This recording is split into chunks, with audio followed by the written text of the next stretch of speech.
Welcome back into the Kettleers Starting 9. I'm Lily Butler, joined alongside Joe Pratt and Tyler Danberg ahead of Game 26 of the season against Harwich. The Kets still looking for their first win against Harwich this season, but coming off of a really good performance last night, the bats were hot. Tyler, what did you notice from that offense? Oh, you notice an exploding offense. Everything seemed to be clicking for the Kettleers Starting 9. They had 16 runs on 20 hits. First time they've gotten those totals since July 31st of 2021. That was a win against Falmouth. They've scored 16 runs 4 times since 2019, and those 16 runs, the most since the Kettleers scored 22 against Wareham in the first round of that 2019 Cape Cod League playoffs.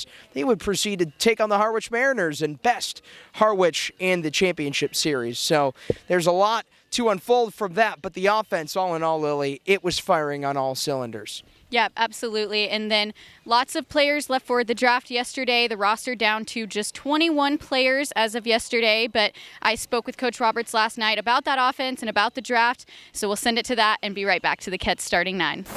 Joined alongside head coach Mike Roberts after the Kets will take home the 16-7 victory at Hyannis, as well as their 7th straight Barnstable Patriots Cup. Coach, the bats were hot tonight, 20 hits over 9 frames for the Kets. Just what did you like from this Kettleers offense? Well, I liked our offense. I thought, again, we made contact. When you make hard contact, usually good things happen. But our pitching and defense really early is Nick Dugan got us off to a great start. A fantastic play at third base by Josh Pine, double play that really took us out of a little bit of a jam. So pitching and defense is still number one, always will be, but when you can back it up with a little bit of offense as we did tonight, it helps. And you just mentioned Josh Pine tonight. He had 2 really great defensive plays, actually, and then a home run recently for him. Just what have you seen out of him so far? Well, he's prepared himself. We knew Ryan Galani was going to be leaving probably at the draft, and Josh has played all over the field. He's worked at second, third, and short. He played third at Indiana, and he's prepared to do that. And I'm very happy that he's in the lineup now and will be in the lineup most days, and he showed today why he's an outstanding defensive player. Absolutely. And then with the conclusion of the MLB draft today, lots of Kets going on to play professional baseball, including Ryan Galani, like you mentioned, and several others. Just what does that feel like to you to represent that? Well, it's just a blessing that our paths have crossed. Life skills are more important than baseball skills. And as I tell them one day, including me at whatever age, we all take the pinstripes off for the uniform. But it's so great that so many of the Kettleers are having an opportunity to go to pro baseball. Between the 2022 team and the 2023 team, we have 40 young men that have the opportunity to go to pro baseball, and that's just it's a thrill.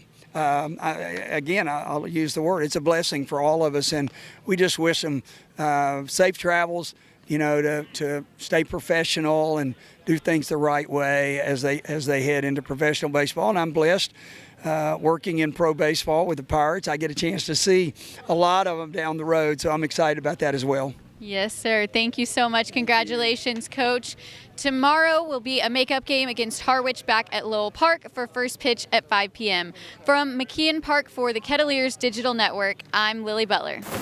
Well, that was Coach Mike Roberts for the Katuitt Kettleers last night, but moving on to tonight, Joe, what can we expect to see on the mound for the Kets? Well, we got Jake Gigliotti out of Northeastern. He's on to make his 4th start of the summer, and the last time we saw him out was against Falmouth in that makeup game on July 6th that was started on July 4th. So he had kind of the start in that game, but it was technically a relief appearance as he entered in the middle of the game. He entered in the 3rd inning, so that was kind of an interesting setup there. So looking for him to get hot on the mound again back here at Lowell Park, a place that he's really liked to pitch at so far. Dominic Picone is on the other side for Harwich tonight. He's out of St. Joe's, and he's on to make his 2nd appearance of the summer. He was set to be the starter on Monday night, and then this game got postponed to Wednesday. Good to see him still in that starting role, so that's going to be important, and a good pitching matchup for tonight's game. Definitely a good pitching matchup, but other than pitching, or what else, Tyler, what's going to be your key to tonight's victory? I think for me, the key is going to be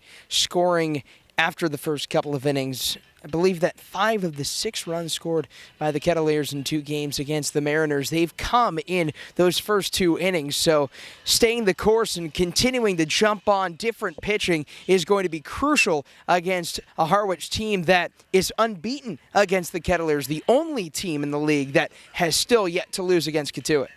And Joe, what's going to be your key tonight? I'll go defense. Both of these teams recording 2 errors in last night's games. Kettleers obviously a 16-7 win. Harwich falling 6-2 at YD. But these are teams that are 3 and 4 respectively in terms of defense in the league, and they have kind of had some struggles defensively in these past couple games. So that's going to be really important in this one tonight.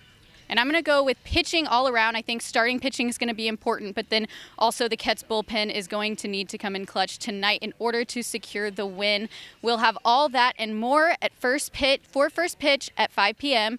Joe and Tyler with the call, but sending it up now, and that'll do it for the Kettleers Starting 9.